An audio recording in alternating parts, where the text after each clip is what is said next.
right, people, here we go. Let's do this. Kick back, relax, give us a call. Breakfast is ready.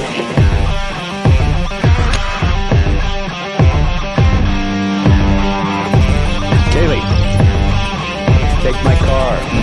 Turn back. No, don't do that.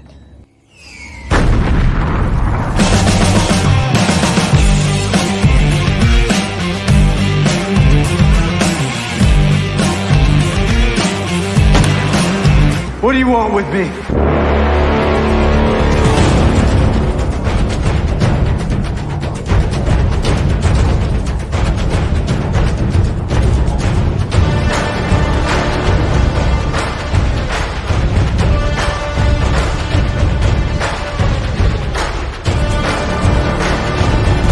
Damn that girl.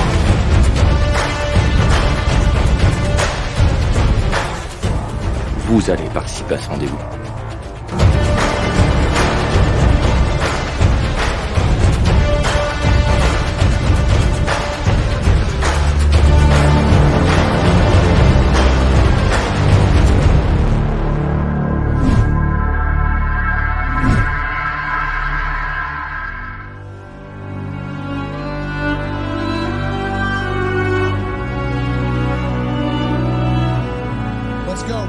Let's go. Hello, everyone. Good evening, Hello. good afternoon, good morning, everywhere you are. I'm so glad to have you all tonight, because for me, it's tonight, and for you, Daniel, it's kind of the first thing you're doing this morning. What time is it, and where are you? It's 6 a.m. I'm just outside of London near Oxford, and yeah, it's all good. I'm looking forward to it. Thank you for being here. Thank you for waking up just for us, I guess. I've got my Earl Grey tea, so I'm going to have some caffeine, and it's all going to be Perfect good. English guy. Okay. Exactly. I have Chloe with me to co-host today, and I'm very glad this is our first co-host. Actually, you taped a couple Q&As and interviews for the festival this year, but this is the first time we're gonna work live together. So I'm really looking forward to that. Indeed. Thank you, Matt. Thank you for having me. I'm so excited to be here. And we have Navid with us, Navid Negahban. You've seen Navid on Aladdin, you've seen Navid on 12 Strong, the TV show Legion, which I'm watching right now. What else? Homeland, of course, Homeland, and so many other stuff. I mean, the list is very, very long, and we're going to talk a lot of things tonight. And thank you, Navid, for being with us. Thank you. Thanks for having me. Hello, everyone. We are here to talk about London Arabia, the short film you two guys have in competition to the festival this year. This is the 10th year anniversary of the Paris Art and Movie Awards, and you are official competition for Best International Short Film. Mm-hmm. Daniel, you directed the film. Can you tell us a little bit? Can you pitch it? Can you?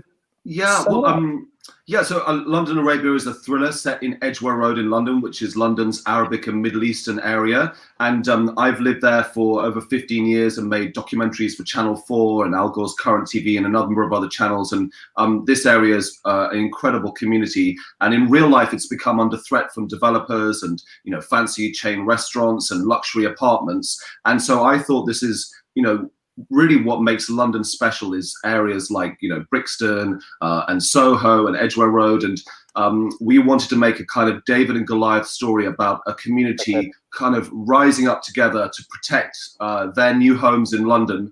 London's such an authentically multicultural city, and we wanted to show a really positive side of this community and how they themselves kind of rise up and protect their homes in London for them and their community. So it's hopefully something that's heartwarming and also exciting at the same time. That was a nice pitch, I gotta say. Oh, thank you very much. For 6 a.m., it was pretty good. Pretty neat. Yeah. And so what I truly love about this film is so universal, because we're getting our community, or we're becoming such a global community where there are so many cities that are encountering this, whether you're in Los Angeles or whether you're in in Brooklyn, in New York. You can just relate to this feeling of, you know, you and your community that's just like, you're just happy where you are, being pushed out by these, you know, this development company. So I'm curious, did you know for a while that you wanted to make a film based on that idea, or was it after, like, is this an idea you've had for a while, or? It's definitely an idea. A great question, Chloe. It's definitely an idea I've had for a while. I actually pitched the idea, and we got development funding to write the feature script. So the first thing I did is write the feature script. And just like you said, you know, gentrification is something that, you know, affects you know, New York, Toronto, LA, all over the world. And what people love about these cities is that, you know, the little Italy or Chinatown, or, you know, Koreatown in LA, or all these places. And I think over time, I think it's happened in New York. It's kind of, some of the specialness of New York was taken away by this kind of commercialization of the city. And, you know, I'm a Londoner, so I'm making this film as a Londoner, and I love this area. And in fact, a whole block with some of my favorite restaurants and cafes was just completely razed to the ground. And they were forced to close. So when I started seeing that happen, and I'm not just talking one place, like a block is gone. And now it's just apartments for, you know, rich people to park money, basically. That's another function of kind of London. So I really wanted to kind of get the film out there, and that was the impetus to make the short, because I've made a lot of short films and I've always enjoyed making them, because you can make decisions fast and move fast. And I'm sure other filmmakers, you know, as part of your festival, kind of really enjoy that. Creativity, yeah. Exactly. So we really wanted to make that. And then I had a connection to Navid. I didn't think he was going to say yes to the short, because when I met him, he was doing Aladdin in London, which is like a, you know, made $1 billion or something like that. But we met in London and connected and got on really well. And he said yes in that meeting. And ever since then, he's backed the project. You know, Navid is our producer now for the feature and the short, and, you know, he's more than our lead actor. Yeah. So yeah, Navid, you're producer on the short film. How did you read the short script first or the feature script first? No, actually, a friend of mine, Ali Monaza, who is also one of our producers, he called me and he says, "Oh, there's a guy, he has a beautiful story, you need to read it." I said, "Okay, send me the script, let me read it." I read the feature script, and then we had a chat with Daniel. He came to my hotel, we sat down, we had a coffee, and we talked about it. And I said, "Okay, well, I think that's when we decided to do the kind of like a short or kind of proof." What we were trying to do, we were trying to shoot a proof of concept to show people what the story is about. And then we realized how rich this proof of concept is, and it's on its own is a film. So we put it together, and Daniel reshot few scenes and put it together, and he did an amazing job. I'm very happy with the film.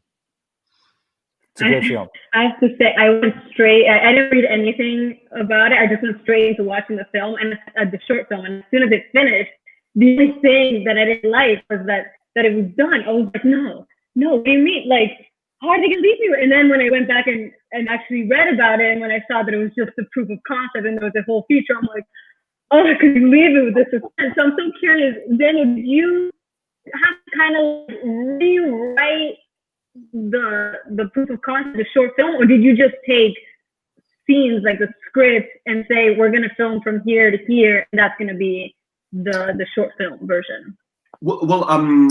Yeah. So I had the feature, but I really wanted to make a short film that would stand on its own. So if you just watch that, it would be satisfying. And although the ending doesn't fully close, not satisfying. I want more.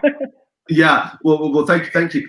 So that you will be satisfied watching it. So I completely rewrote it. I have a couple of great script editors I worked with. I worked with Joe Tracy and Jeff Lyons, Rayful Smith. These are people sort of I trust, and we went in and kind of retooled it. We collaborated with Navid. I mean, Navid's very much someone that you will send a script and he'll be like, you know, even on set, he was coming up with ideas. For example, there's a funny line where this character, Mr. President, he goes, why have your prices gone up? And he goes, Brexit. And Navid will go, well, maybe he should say this. Maybe he should say this as he walks out the room. So it's been a very collaborative process, really, with my script editors, myself, and the cast and crew. And you know, I know the auteur theory is very fashionable, you know, since the 60s or whenever it came out, but, you know, it's an incredibly collaborative, you know, movie. We have producers who are local to the area. I think most of our producers are Arabic or Persian background. And I think that's very important when, you know, I'm not Arabic or Persian, I'm coming into this community. I think you have to make sure that not just in front of the camera, but behind camera, your team is truly authentic and diverse and reflective of the community you're trying to, you know, make the story about. Cool. I love it. I love it. Navid, how did you end up being executive producer? And does that mean you backed the movie financially, the short film? What can I say? No, to be very honest with you, me jumping on board, he's sitting here, and truly it was Daniel. I mean, when he talked to me, now, and he knows I love him. I love his work. I saw his other films, and then I jumped on board. I called my team. We pulled in some of my friends, some of my actor friends. They came in. Mojan came in. Herzog came in, and that's it. To me, the story was very. That's a lot. Yeah, but no, he did. He's being too modest. That as soon as Navid came on board, he got us a casting director who got us all the cast. He called up Mojan, who didn't know me at all. She got on a plane from New York to come and work with us. She's in, you know, The Blacklist and House of Cards. Rami, you know, she's a fantastic actress. So Herzl. So I think once Navid came on board, also it was easier for me to raise the rest of the finance, because people then go, okay, it's not just you and a short film, it's Navid, he's an Aladdin. The feature that you're talking about now sounds more viable. So it really brought everything together. And then I think more than that, I mean, because I produced as well as directed, producing is not just, you know, it's a very creative role as well. So Navid has helped, you know, he came in and we couldn't afford it for the shop. I remember he was like, you know, what about a curtain here? Or, you know, he's very hands-on. You know, we need a fountain and we need some musicians here. So I think Navid's very helpful with the authenticity of the backstory of his character as well. So it's been a really, you know, everyone says this, but, you know, I would count Navid as a friend now. And, you know, we have a very good working relationship. It's been amazing. No, it was very good. And the thing is, Danny, you need to accept that you and Arthur, you guys were the backbones of this project. I mean, you guys carried it. They worked very hard, and the story is something that needs to be heard, because even me as an immigrant, I've traveled through different countries, and I ended up here in US, and I know my own background, and I know the things that I've done, and wherever I went, at the first glance, when they looked at me, they just saw a foreigner. So somebody, oh, who's this guy? They didn't even bother to investigate or pay attention. Okay, this guy who has been through the journey, he has had a life, he has had some life experience, and he's here. We had lots of people who are dishwashers, and the dishwashers actually, in reality, they are doctors, they are surgeons, and they are dishwashers. And the reason that they are in that country is because of their family. They want their children to have a better lifestyle. And that's something that we forget. We forget that most of us, wherever we end up, we are, in a way, we are a refugee. We are an immigrant. We are traveling. That's amazing. And Navid, speaking of this whole, you know, being an immigrant, I'd love to hear more about your journey into being an actor, because I know you were born in Iran. I believe you studied in Germany. Now you're in Los Angeles. So how did you get to where you are today, essentially? Wow. How much time do you have? Well, I started by when I was in Iran at the elementary school. I used to do end of the year plays, the plays that we were doing at the end of the year, and it was very. I was drawn to it. I mean, since I was a kid, I wanted to be an actor, and then I left Iran during the war between Iran and Iraq. I went to Turkey, from Turkey to Bulgaria, and wherever I went. Even if I found a teeny tiny hole in the wall, I would go there and I would try to learn from the locals the way that they are performing, and that, to be very honest, I think that made me a richer person inside, because every person who crossed my path handed me a gift, the gift of their being part of themselves. And I started my career in Germany. I was a refugee. The very first play I did, it was Rocky Horror. No, Sunday in Park with George, and yeah, the director was. See, I'm telling you, Danny knows now. It's going to be a long story. Oh my No, God. no. Okay, when I was in Iran, I had a friend who was deaf, and I was in my teens. He took me to his theater company. Group of deaf people. They're standing there and they're doing pantomime and mime, and I fell in love with it. So I started working with them. I learned from them. Fast forward about 7 years later, I end up in Germany, and I was a refugee. So I looked at the theaters. I saw that they were auditioning for an actor. They were looking for an actor who can portray George's emotions when he's singing and he's traveling through the park, because the director wanted to have someone convey those emotions while George is traveling. And so the gift that the universe gave me when I was 14, 15, here it came handy, and I got the part. So that was my break. I couldn't even speak German when I was there. So I started miming, and then one thing led to another, and I started doing different plays. And after 8 years, I moved to the US, but the first 10 years was a struggle. And again, the very first film that I did was Boundaries. And in that film, the director was looking for a mute trombonist. So when I went You had the skills. Again, that gift that was given to me got me my very first job here in the US. The film went to Slam Dance, won the grand jury at the Slam Dance. At the Method Fest, I was nominated for Best Actor. The film came to Egyptian Theater, and that started my career in 2003. So what's very cool and interesting is your own personal journey to acting was not easy, but every step of the way you learn skills that you were able to use later. And you said you were a foreigner, and everybody's gonna, I guess a lot of people are gonna see you as a foreigner firsthand, but you are able to turn the tables around and to make that something positive, out of that, and to get some big break roles in Hollywood. It is. See, okay.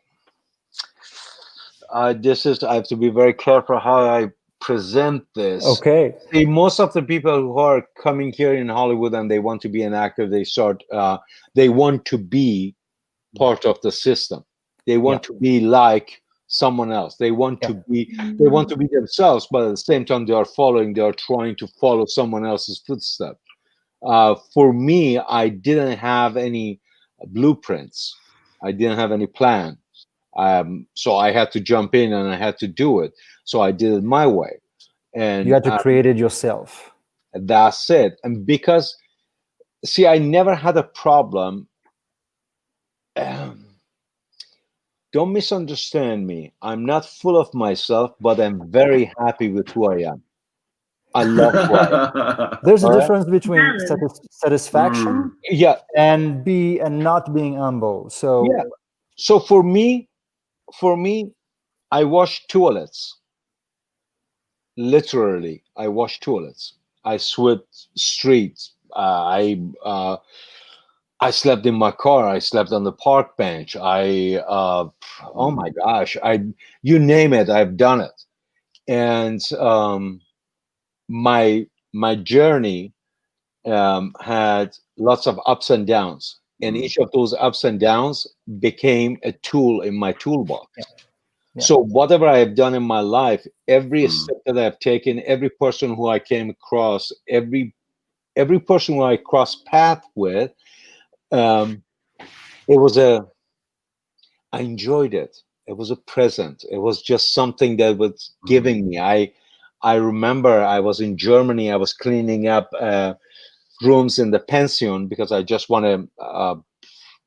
I want a better room. I wanted things. So I started working, and I was the only guy who had 2 buckets when I was cleaning up the bathrooms. And everybody else was telling me, why? "Oh, you're not getting paid by hours. It's just by rooms. You have to go quicker." Okay. Why 2 buckets? For me, I would take this small brush and I would go under the toilet seat and I brush everything. And they were looking at me and they were saying, "Are you crazy? Just wipe it and go." And for me, I was saying, no, I clean the toilet the way that I would enjoy sitting on it. Yeah. So that, for me, it didn't matter how much money I'm making. What was important to me is that I'm proud that my toilet is cleaner than everybody else's toilet. So even in washing toilets, I took pride in what I was doing. And it doesn't matter what I've done in my life. I enjoyed it. I tried to do it to the best, but the best of my abilities. Yeah. I think it's really refreshing, Navid, that you're so open about your journey, because I think, there's that you only see people on the red carpet or at a premiere or in sports, winning something, and the journey is part of it, and it's something to be proud of, right? And everyone struggles, especially as artists. Matt, I know you're a filmmaker yourself as well, and what you guys do to create this festival. And there are many tough moments, and the fact that a young actor can see that, or a young filmmaker can see, you have your new show Tehran on Apple TV. But here's the path that took you there, and I think it's really inspiring. And you obviously have a kind of an inner zen or positive attitude that has got you here. That has made you not give up. And like you say, and I saw it with our film. When you say yes to something, you give your all. You're not just saying, "Give me the call sheet and I'll show up." You're like, "Well, how can I help? Like, what can we do to make this the best it could be?" So I really see that attitude in working with you as well. Thank you. No, that's the way it was supposed to be.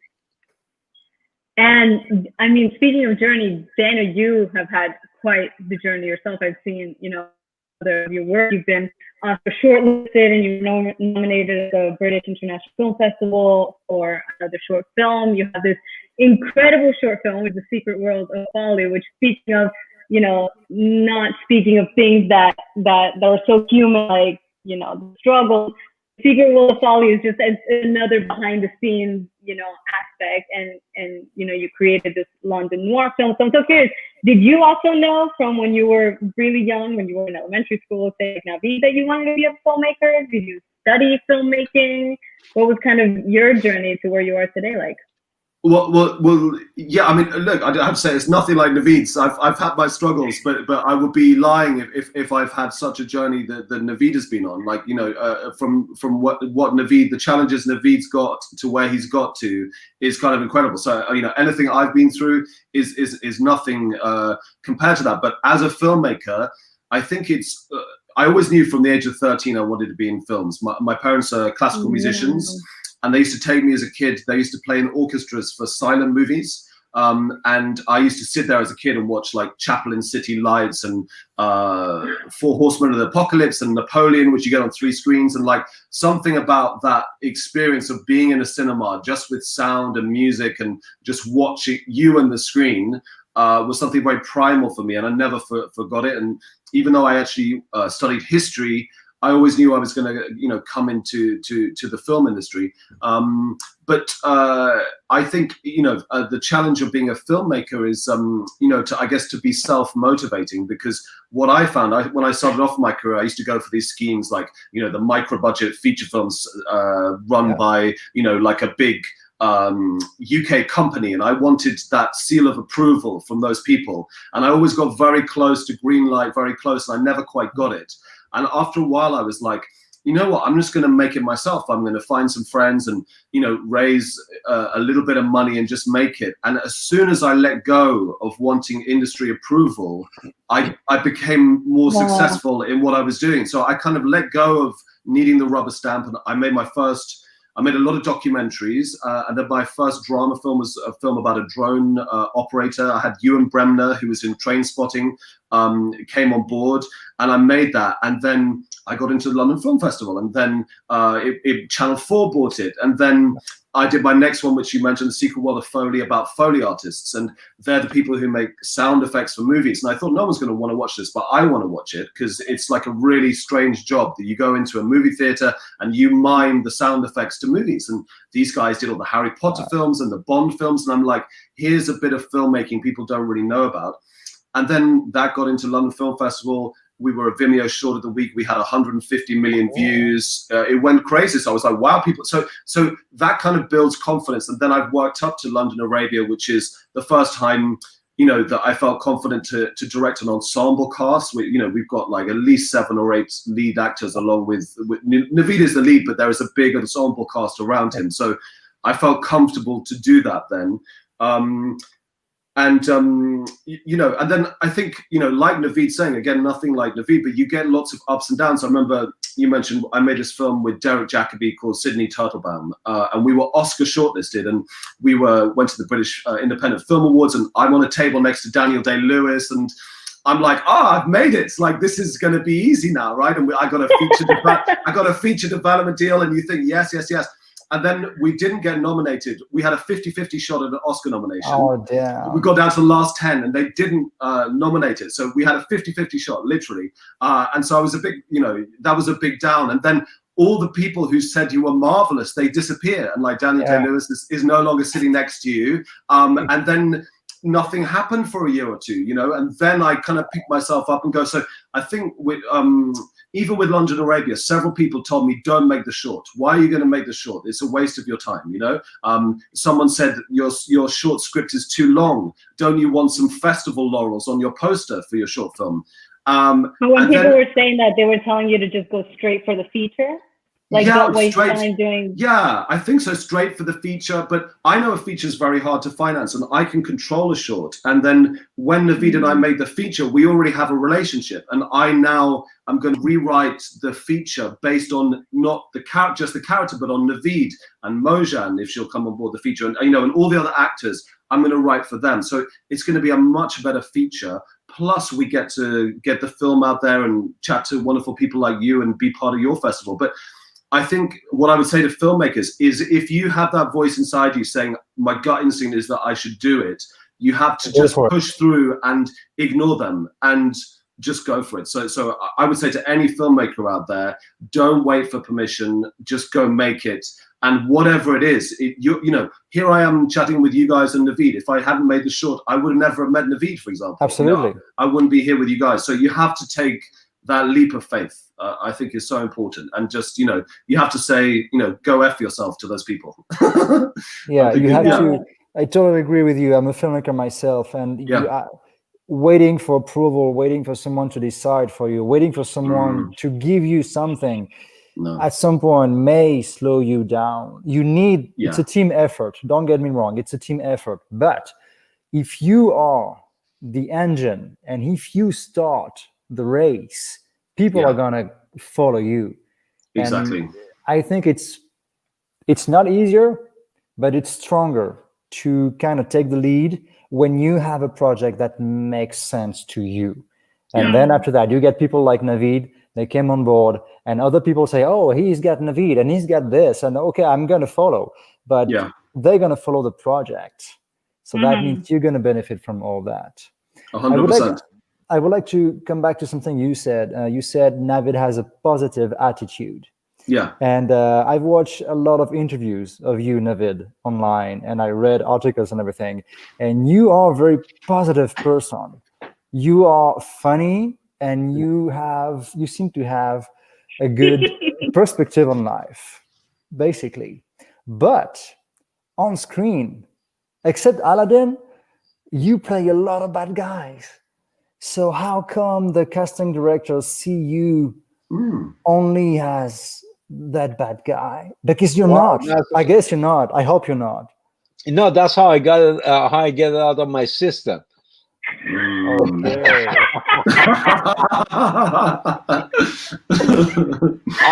Thank you, Hollywood. Yeah, thank Hollywood. That's my therapy. Yeah.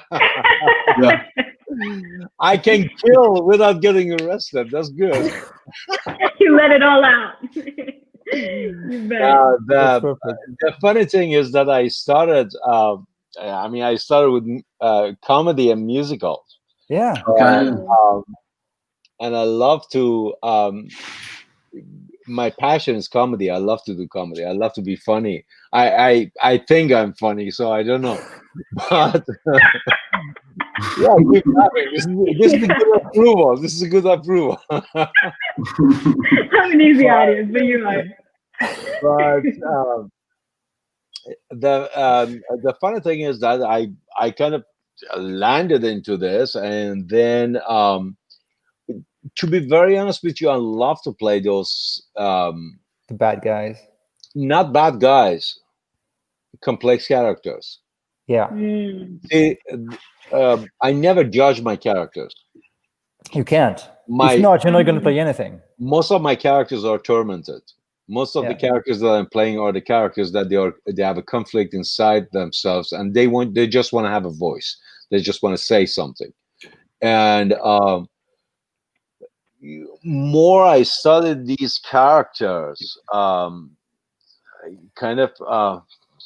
you discover things, layers, and more complex the character, better it is. It's just, oh my gosh, oh, I found something. Let me play with this. Let me see what I can do. And some of those characters, oh my gosh, Abu Nazir. Before I've done over 100 and maybe 150, 60 projects before I got a lot of Abu Nazir. But you would flip channels, and I was in every different channel of television and playing all these characters. But when Abu Nazir came, it just and the funny thing is that, see,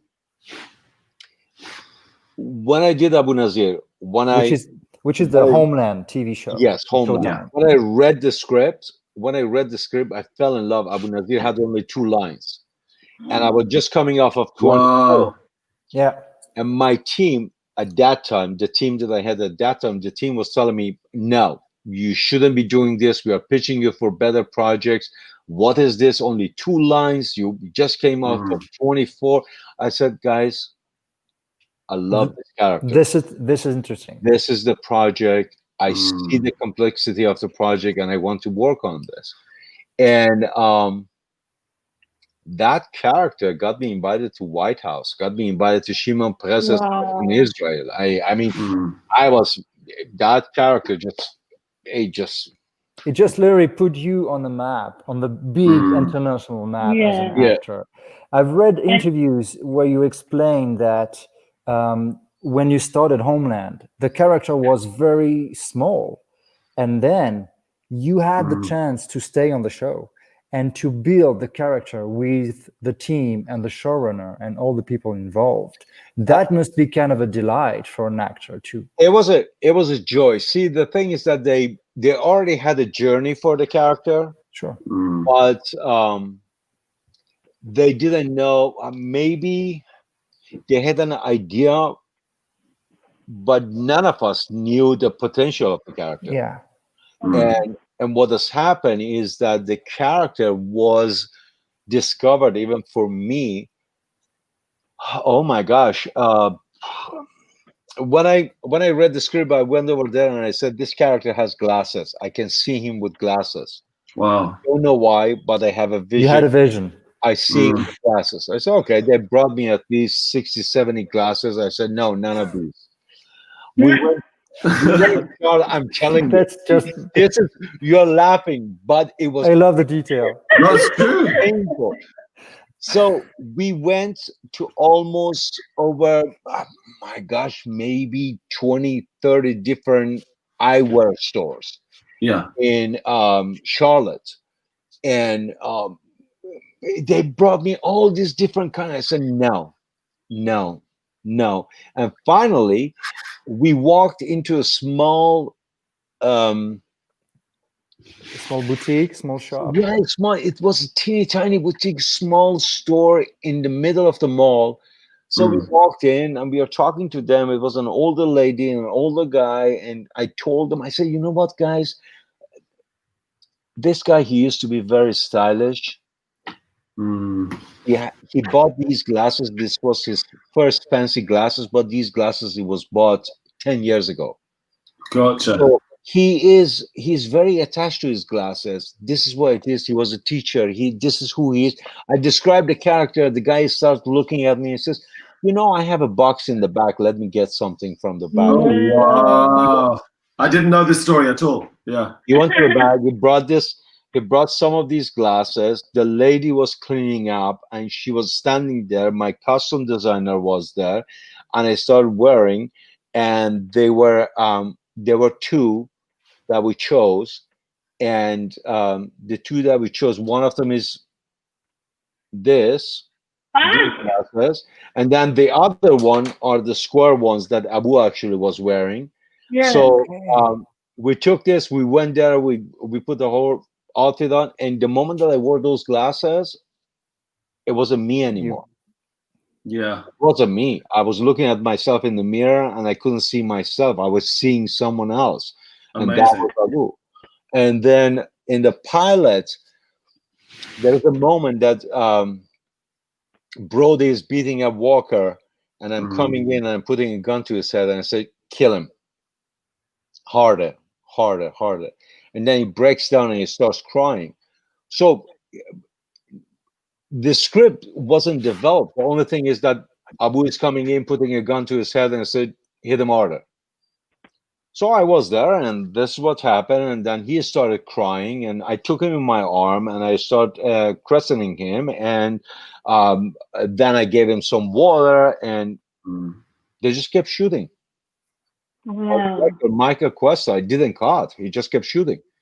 And that moment actually was the birth of Abu. And the relationship between Abu and Brody. Wow. That kept going and started developing, and we had to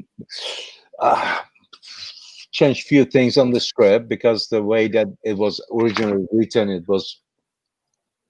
it wasn't what I was. It just came up. What I was feeling. So that's what gave birth to Abu. And actually, the thing is that all the creators, trust me, without an open-minded creator, without a creator who has no ego, there is no way that you will be able to discover something more. Because sometimes the creator says, no, what I have in mind is the best. And the only way. But this team, Alex Gonzo, oh my gosh, Howard Gordon, everybody. My gosh, everybody. I'm so sorry, and my brain is just kind of too late. It's just too late. White beard.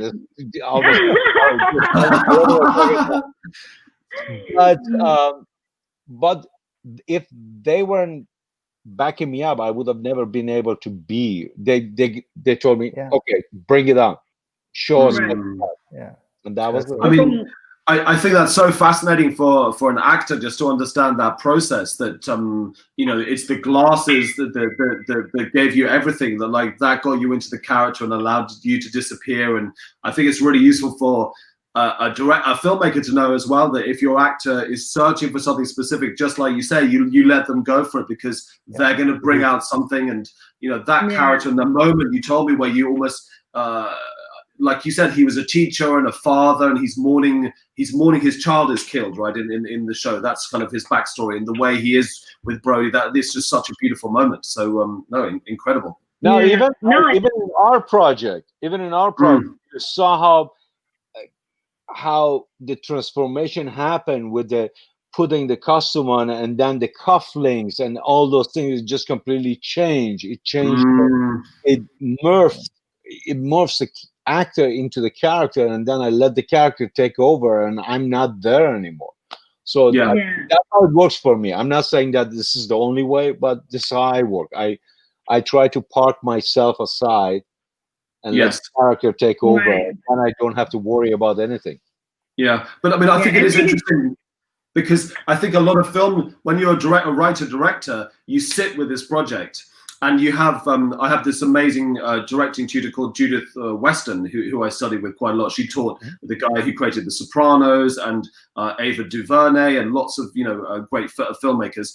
And, you know, she always says, be careful of the kind of the movie in your mind, you know, that you've already shot it. And I think when you sometimes directors, and I know what I was when I made my first drama, I came from documentary to drama, you could be a little scared of actors. Like, are they going to run away and take it somewhere that I didn't want it to go? But there are some times where you're going to say, no, I don't think so. But if you're open to those moments, I think don't be scared of those moments when you work with someone like, you know, Navid or Mojan, and they give you more than you thought of.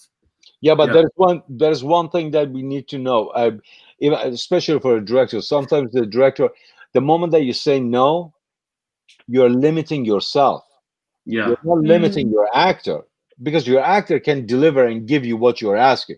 I don't have a problem. You're telling me to run 5 steps. I said, okay, you want me to run 5 steps? I run. But let me tell you, I can also do 10 in the amount of 5. And if you let me get it out of my system, then you can cut it in the editing. But for me, most of the work that I've done, I always ask for a freebie. Yes. You gave me my freebies, and those freebies, some of them are in the movie, because the moment that you let me fly, you don't know you know what you want, but you don't know my abilities. You don't know how far I can push it, how far I can take it. If you give me that chance, then I can give you something that you couldn't even imagine that is possible, is doable. I have to tell you guys something. I work with these are amazing directors. I work with Danny, you know I love you, but I work with some people that they were my dreams just to work with them. Of course. You are my dream too. I love you. Thank you, Navid. But for example, I work with Clint Eastwood on American Sniper. And while I went to the set, everybody was telling me that, oh, be careful. He wants everything exact. That's what it is. That's what you cannot mess it up. He's very quick. He takes it and he goes. That's it. And when he's done, he's done. Don't bother him. Don't bug him. Don't do this. Don't do that.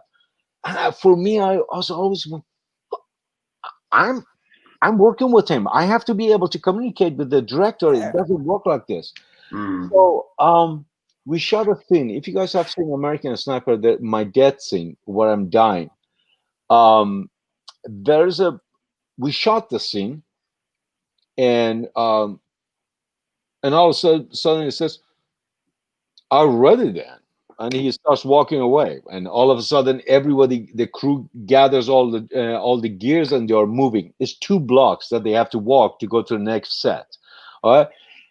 And for a split second, he looked at me, and I was just looking at him. And he was missing something. He walked up to me and says, what is it? I said, you know, when you have this delicious stew on the oven, it tastes good, it smells good, but the spice is missing. Oh, damn. He says, bring it back. You said that to Clint Eastwood. Bring it back. He brought everybody back. Yeah. We reshot that scene. The scene in the movie is the scene that we reshot. And then after I was done, we did only one take. But in that one take, I had the freedom to do whatever I wanted to do. We did Okay. that one take. He walked up to me and says, you got your spice right? Wow. That's amazing. I'm happy. Wow. That's awesome. Okay, let's walk. He was incredible. This man, he would come to the set, there is no action, there is no cut. Mm. He comes, he sits down, he takes his monitor, the camera is already rolling. He's looking at this and he says, whenever you're ready. He gets what he wants. He says, already then. He gets up and he walks away. That's your cut. There is no yelling, there is no screaming, there is no quiet on the set, nothing. It was a war movie. It was one of the calmest set that I have ever worked on. Incredible. You want me to tell a funny story? How much time do we have? No, we don't have time. Man, we could talk for hours on end. You guys have such incredible stories, and I think what you guys are saying is I'm old. I have too yeah, many stories. no.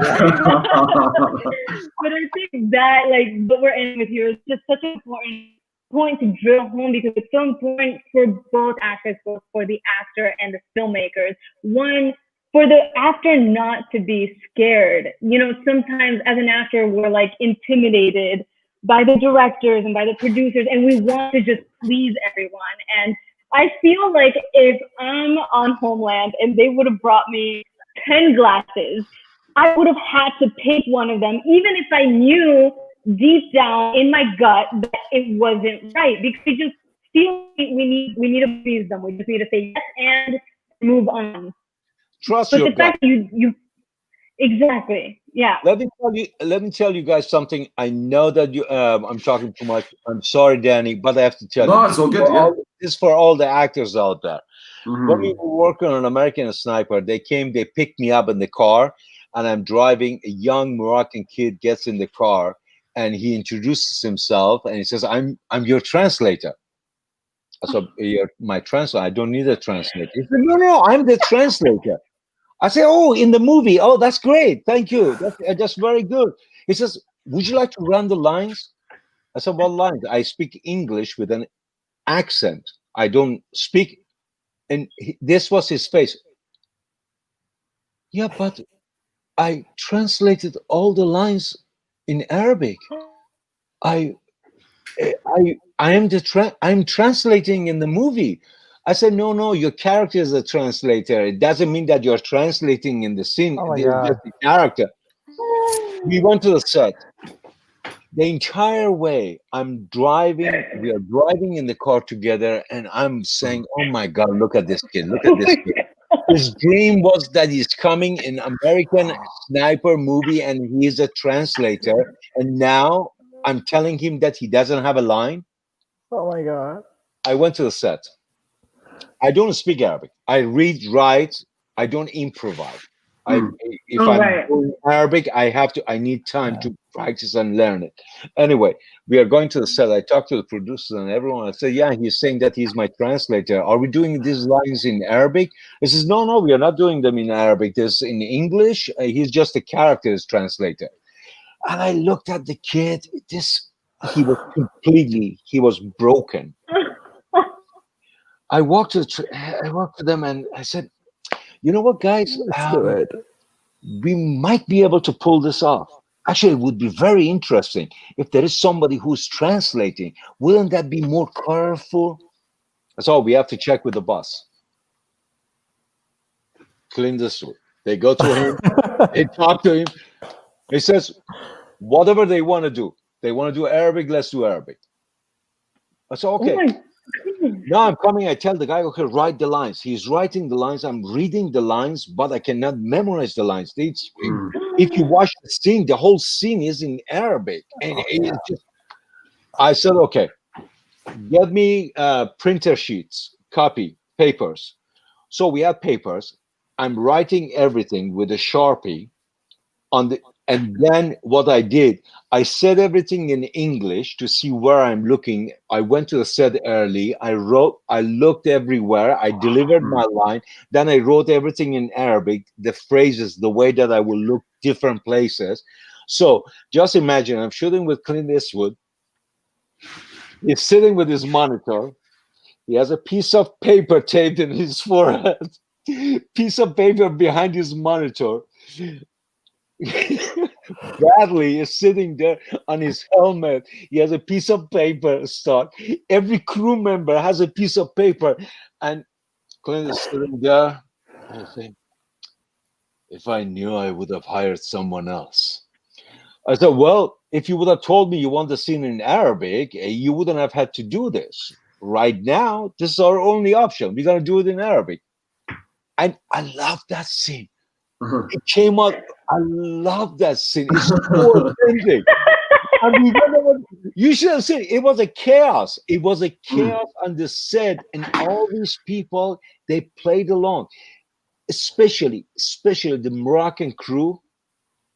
They, oh my God, the gifts that I got from these guys just because I respected one of their actors. Yeah, it was beautiful. So that's what I'm saying. Take a chance. You never know what's going to come out of it. Yeah. Who cares?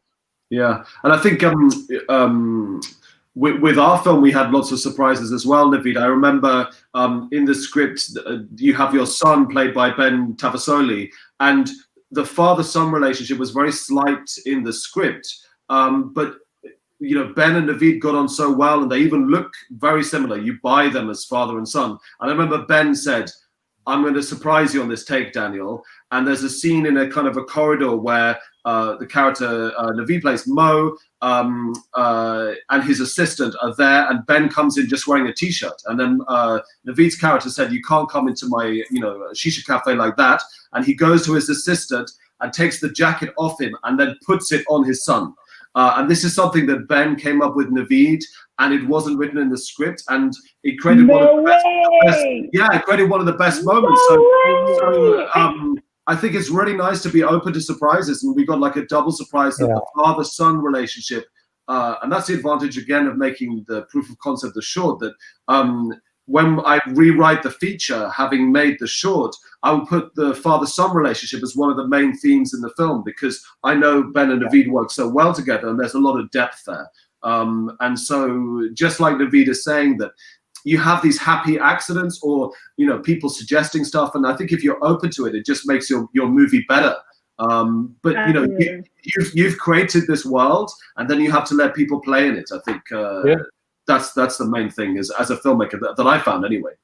Do you, at some point, Daniel, did you get kind of stressed out, or how did you anticipate working with Navid, knowing that he was just out of Aladdin, knowing that all this? Did you get any form of pressure out of that as a filmmaker?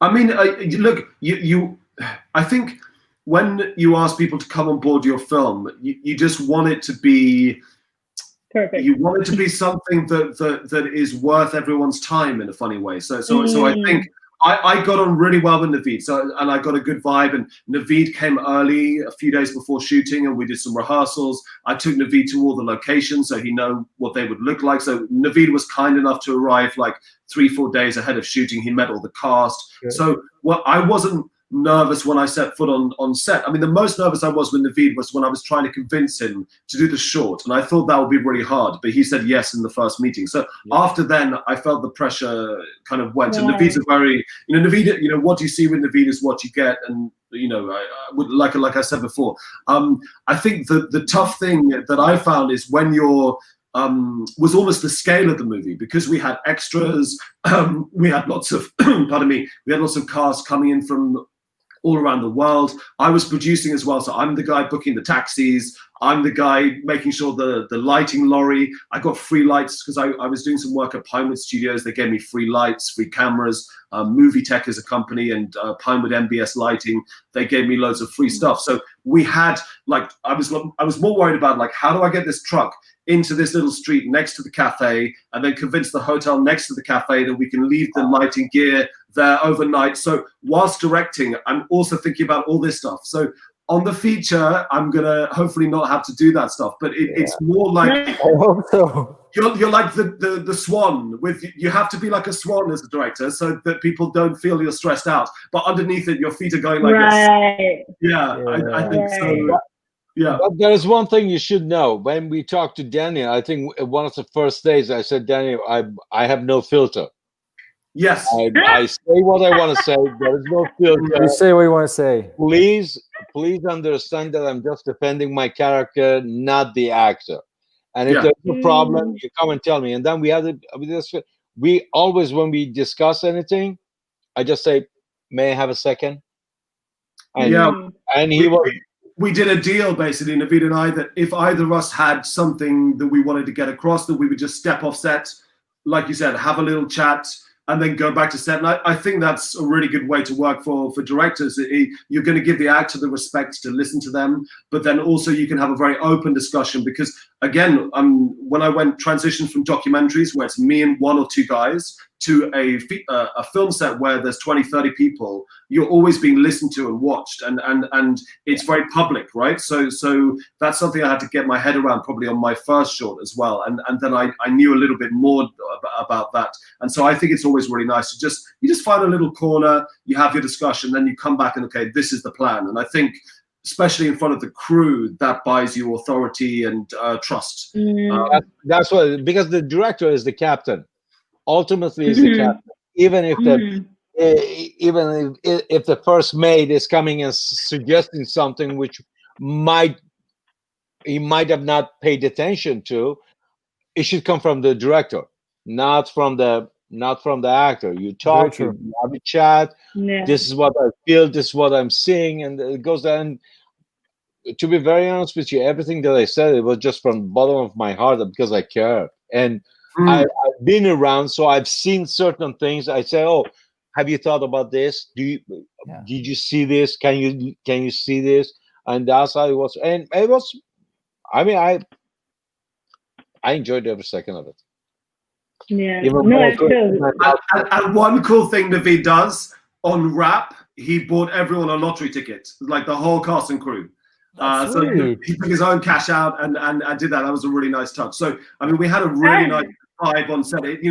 The film is about a community, and the cast and crew. We had a really nice atmosphere, and we were downstairs in this restaurant called Levant, which is a very beautiful kind of Arabian kind of shisha cafe in London and restaurant. So it was a very nice atmosphere to kind of work in. We shot in this other place called Leighton House, which is Navid's character's study, which was like this 19th century English guy who basically bought a whole Arabic building in the 19th century and rebuilt it in London. So again, as a director, I always find if you choose the right locations, if you don't have a big budget, it just gives you production value. And that's a feedback we've had on the film, that the cinematography, the production design, the production values, even though it was a relatively small budget, you can punch a little higher that way. So I think that's always a good trick for filmmakers, is just find the location, and that will save you so much money elsewhere. Yeah. So speaking of location, I'm so curious because in your film, you have this like development company that's like taking down, parts of London, and they're building. So you have this scene where, Navid's sitting outside in the cafe, and in the background you have like the big construction work going on. From like the pre-production location scout, did you have to like find a place where you knew they were going to be doing construction? Basically, I've been living in that area for about 15 years, maybe even 20 years. So my wife is from that area. She's a producer as well, Ate Jewel. And my mother-in-law, who's this amazing lady called Daphne Damachi, who's our production manager, and we use her flat as a base, and she's helped me on all my projects. She's like the coolest mother-in-law you could ever get. She's Trinidadian, and she's like, she's like a friend. She's not like a normal mother-in-law, right? And she's really helpful. But so I was living there basically, and I knew that this is what I'm telling you. The whole block had been taken out, so I knew that my friend Mohammed's Lebanese restaurant was right opposite a building site, right? And that in the scene we had the digger going in the background, and that's a real building site opposite a real cafe. So I come from documentaries, and this is where my documentary background sort of comes in. But a funny story is, halfway through that scene, we got this amazing scene where he's being threatened. You have to sell, and Navid is sitting there, and we got this digger in the background. So when he's being threatened, that there's a hard edge behind that. It's not, it's the reality is happening right there, and it's happening in real life to that area too. But the digger stopped working, and they went home they basically went home. Right. So halfway through, so Navid got up with some cash, and he went round to the building site, and he basically said, look guys, we'll pay you, I don't know what you pay them, Navid, we'll pay you a little extra. Can you get that digger going again? So the digger then went again, and then we completed the scene. So oh my they God. were very kind. I went over there. The guy said, no, we are done. We are not working anymore. I said, I just need only 15 minutes. You don't need to work. You just need to move it up and down. He says, no, we are done. We have to go home.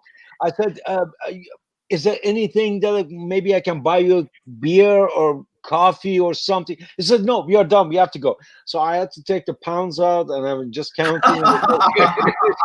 How about if I give 50 each? 2 people. Just move it up and down. The guy who is the manager, he says, oh, I will do it myself. Don't worry. He got the And that's when you became an executive producer. exactly. That when he put his money down, it's okay, you're more than just an actor. Yeah. We did a couple of those things. We jumped in with people that were very nice. We had fun shooting, guys. Tony is still to this day the owner of Levant. This man, still, the moment that I'm in London, he calls me. He says, "You are my brother. You have to come here." This is Tony Coutus. He owns, I think it's called Comptoir Libanais, and then also Levant that we shot in, which is the underground cafe. And they were amazing. They did the catering as well, and his staff were amazing as well. So awesome. This man, he has a room in the back. That's his private room. It's his dining area, his hookup, hangout area. Every time you go there, he's feeding someone. And literally, he's just feeding someone. Somebody is there, somebody who maybe is financially is a little bit disturbed. The family is sitting there. He's feeding them. They come in. All of a sudden, you see that he packs food and he hands them for them to check the food.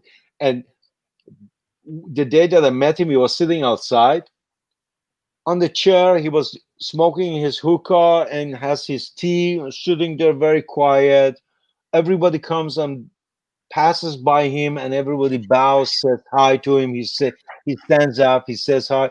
So who is this guy? And I'm sitting next to him, and we start talking. And he says, "Oh, so how do you like the place?" I said, "I love the place. It's very good." He says, "Yeah, this was my first restaurant." And we start talking, and he says, "Yeah, I used to sleep in a train station, subway station, and then I started working for a restaurant, and with a couple of my friends, this is the very first restaurant that I bought. Now he has restaurants internationally. He has a book. He has a book that has been printed. He has a brand of food that he's giving, and he's still sitting at that first restaurant. He has bought, made, sold other restaurants, but this is where everybody knows where to go. So I will never sell this." So he's there. Well, so when you talk about the guy, it almost reminds me of your character in the movie when the guy's like looking for work, and then you're like, "Are you a driver?" Yeah. And, he's just so giving. Exactly. It reminds me of your character. Exactly like that. And we played that, and then I met him I met him. I said, "Oh my God, this is the guy." Yeah. Mm. And I think that's been the big advantage. I think, you know, authenticity is really important, and you know, we're making a story about this particular community, particular area. It's shot in the area, like Navid is saying, in cafes that share the same story as Navid's character's backstory, and you know, all the street scenes are shot there. All the food is made by people of the area. So I think, you know, hopefully we're making something that's quite authentic. And, you know, I'm an outsider to this community, although I've lived in the area for 15, 20 years and I've made documentaries there. But I always think when you're going into a community, I've made films in London's Jewish community or about the Foley artists, or when you're going into a specific community, you just have to, they're the people you want to watch the film and go, yeah, that's us, or, you know, to feel that they're being treated with respect. And I think that's one of my main things. You know, even especially with documentaries, when you're making, I made a documentary about London's Persian hip hop kind of community as well, and the main guy was, you know, happy with the film at the end. And I think it's like people are giving you trust, and you have to really repay that trust. And as a filmmaker, and just make it as authentic as possible. So they're my primary audience that I'm thinking about when I'm making this film, really. Now, some of them, they were in the movie. I mean, the owner of the restaurant that we were there, he came, he jumped in, he played an extra, and while we were there, oh my God, the whole staff, the way that these people, they welcomed us, and the way they took care of us, it was incredible. Incredible. Wow. I mean, it was phenomenal. The guy even knew how I drink my tea. Then he would go and prep the tea, even the tea that they are prepping for us, for me to drink in the scene. He's making the tea the way that I like to drink the tea. So it was incredible, beautiful, very nice.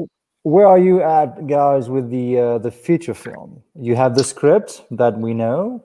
Yes. Where are you at with budget, schedule, and the rest of the casting and everything? Can you share that? Yeah, no, of course. So obviously I have the feature script I wrote before making the short, and now the short is out to festivals. We've just made a DCP for another festival, so it's kind of, the short is complete. And I'm now going to go rewrite the feature with Navid in mind, with Mojan in mind, with all of our, Mojan Mano, who played Mrs. Hassan in the film, Eric, who played Mr. President, Eric Coffey at Breakfast. So it's so exciting to be able to go, oh, actually, I can do way more with this character, or Ben Tavasoli, the father-son story, I'm going to increase that. So I'm going to spend a couple of months rewriting the feature. Then Navid and I have some target cast characters who weren't in the short, so a couple of people we're going to approach, and I'm speaking to sales agents at the moment, and a couple of the people who put money into the short want to support the feature. So our rough aim is to shoot either August, September, October next year. Of course, you know, things can change and slip, but that's our, ideally we will shoot the feature next year. I have a budget, we have a line producer who's on a budget, a schedule from a first AD. So I feel we're quite far advanced, and I think as a filmmaker, it's really good to make a proof of concept, because we're going to have the script. We've got a completed short film that's out at Your Great Festival and other festivals. It's already a living, breathing thing. And so when we approach other cast, they're going to see a movie, not just a piece of paper, so they know what they're signing up to. I've got stills, I've got posters, we're going to cut a trailer. So it already exists. And so I feel confident that, you know, we'll make the feature in the next 12 to 18 months. I think that's very doable. Do you want to tell us also the way that the people are asking about the other thing that we are supposed to be doing in thing? Oh yes, well, no, of course, Navid and I are also. What kind of side business do you guys have? Yeah, we're gonna create a shisha I want to cafe. know about it. We're gonna have a shisha cafe business now. No. Navid basically, you know, and I've been talking about making this into a TV series. The world of London and all these different communities would be perfect for a TV series. My feeling is I want to make I've made the short, I want to make the feature. There's a great project called Dear White People. That was their model. They made the feature, then they have a Netflix show. And I think I prefer to do it that way, because you set your intention with the feature, and then if someone wants to make the TV show, they know what they're buying into, and I think you have a bit more, gravitas as a project. But I agree with Navid. It's very much something we're talking about and looking at very seriously, that it could be a great, because it's an ensemble cast, and there's so many different communities, from Somali community to Arabic community to Persian, and London is kind of a world within one city. There's so many different places to explore that I know through making documentaries over the last 10, 15 years, that it would definitely lend itself to a TV series kind of format. Yeah. Cool. Yeah, So that's a so lot of great things exciting. are gonna come ahead for that feature. Chloe, go ahead. Yeah, no, it's super exciting, and I honestly wish we had like hours and hours on end, because there's so many things, that I wanted to talk about. I know, Navid, you have like another project going on in LA with the Romani Studio, a center that you created for actors and actresses. So I'd love for you to like tell us a little bit about that, so we can, wrap up and then bid you all a good night today. The name of the place, is Romani Road Artist Center and Studios, and at the same time, there's an artist foundation that we are creating. It's basically a safe haven, built by the artist for the artist. It's a house that can house up to 8 artists, and then as a studio space where you can shoot movies or do music videos or painting, theater, black box kind of thing. And then outside, we have an outdoor space, which is going to be kind of like an artist market and kind of like an ice cream coffee shop, hangout place for all the artists to come together and do whatever they want to do. So far, has been good. We shot 2 music videos there. We have had photographers use the space. We shot 2 short films there, and all of them, talented people. One of the photographers, the pictures got accepted to Rotterdam Photo Fest, and she sent me a poster, is in the middle of the city, printed huge on the billboard, and she says, Navid, I shot this in this teeny tiny studio, and if it wasn't because of you, it wouldn't have been there. So we are just trying to, let's put it this way, I'm trying to create what I wish I had when I started. For the people to come and use it. That's it. Amazing. So you guys are more than welcome to come and stop by, check it out. And if you don't worry about gloves and work boots, bring your work boots. I have gloves, and I will put you to work. I love it. And you also have, well, that reminds me of this. Yeah. Sorry, I was just going to say it reminds me of. Go ahead, Chloe. No, I was going to say it reminds me of this festival map that you created that is just for filmmakers by filmmakers, and I feel like when it comes from that place that what the people are looking for, it becomes such a, like as you said, a safe haven, just such a great space. So congratulations to you, Navid, for creating, and Daniel for creating. From what I've heard, you created an environment. I mean, like Navid said, you were the captain of the ship, and you created an environment for your crew and your team to create such an incredible film. And then Matt, of course, to you, congratulations for creating this incredible festival. That is such an thank you so much. It's and our experience has been in such a your festival is very unique in terms of you're doing a lot of lives, you're reaching out to filmmakers, profiling them. So it seems it's my first experience, but it seems incredibly well run and interactive, and you're not just accepting people's films, putting them on, and then giving people a laurel. It feels like you're creating a community, which is really, really great. So we're really honored to be selected. Thank you. Thank you for noticing. We define our work as a network. Yeah. We do stay in touch with the filmmakers and the people involved in the festival, and we are so very happy when they come back with a next film, because I know firsthand that making a movie is, let's say, challenging. That's a polite word, yeah. Yeah, I'm trying to be very English tonight, and making another film is even more challenging. Yeah. So usually when we have a live festival, I tell the people, we want to support you and we want you to make another film. This is just a step along the way. So yeah, thank you for noticing. It's No, this we is feel great. that. So thank you. So That's cool. one of these days, maybe you can bring all your films, and we're gonna have an outdoor screening space where Sure. people So sit outside funny. and watch it. No, I'm serious. We have projectors Okay, up I the would love screen. that. Let the people sit and watch it. And I'm pretty sure a lot of people would love that. So yeah, I'm gonna write a note. Come and check it I'm- out. When you are in LA, come and see what Sure. I'm doing, and then you will see what I'm talking about. Okay, yeah. Well, And you also have excited. do you still have it online, the GoFundMe page for the I place? do have the GoFundMe page. I Do you still have. want to, if people want to check out, there is a great video explaining everything you're doing with this place, explaining with the maps and the 3D stuff of the 3 different locations you have and what you're going to do with the place and what you already did. So that's very interesting. Do you want to say a few words if you want to encourage people, if they are in a position to make a donation to the GoFundMe? If they are interested, they can go to GoFundMe and it's Romani Artist Studios, Center and Studios. But at the same time, if they go to my Instagram, Yep. they can reach me through the Instagram. We have all the links, but it doesn't have to be money. Yeah, like you said, you can just come and anybody has work any and kind of bring.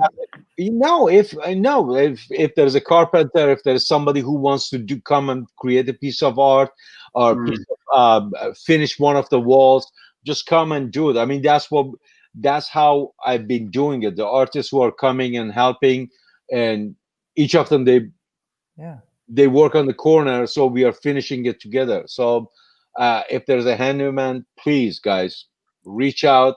Navid Negahban at Instagram or Romani Studio on Instagram. Reach out to us and come over. Okay, thank Love you it. guys for your time. Thank you for taking the time to do this and share all this funny anecdotes and funny stories. We had some good laughs. And I just want to say the movie is going to screen during the festival, of course. It's going to screen, it's on the first Saturday, if I remember correctly. It's great. I'm the director of the festival and I don't even know my program. It's the first You have Saturday. a lot going on, Matt. It's okay. You've got a lot on your plate, Matt. First Saturday, all the international film are screening, and the Q&A we are doing right now is going to replay at the same time. Great. And we're gonna have tomorrow morning 11 a.m. another Q&A live with Evan Duran, who's a director, an Emmy Award winning director, who made a documentary about the campfire, the fire who destroyed the city of Paradise in California. So the documentary is very, I would like to say beautiful, but there's so much more to it. And we're going to talk tomorrow, 11 a.m., same place, same live stream with F. Durand. So if you are available, every one of you, just log in and we're going to have some more anecdotes on other filmmakers. Brilliant. Thank you so much for having us today. Thank you both. And thanks, Navid, for giving us your time as well. It's awesome. It was a pleasure. Thank you, guys. Thank you so much. Thank you. Thanks a lot. Bye. Bye. All right, people, here we go. Let's do this. Kick back, relax.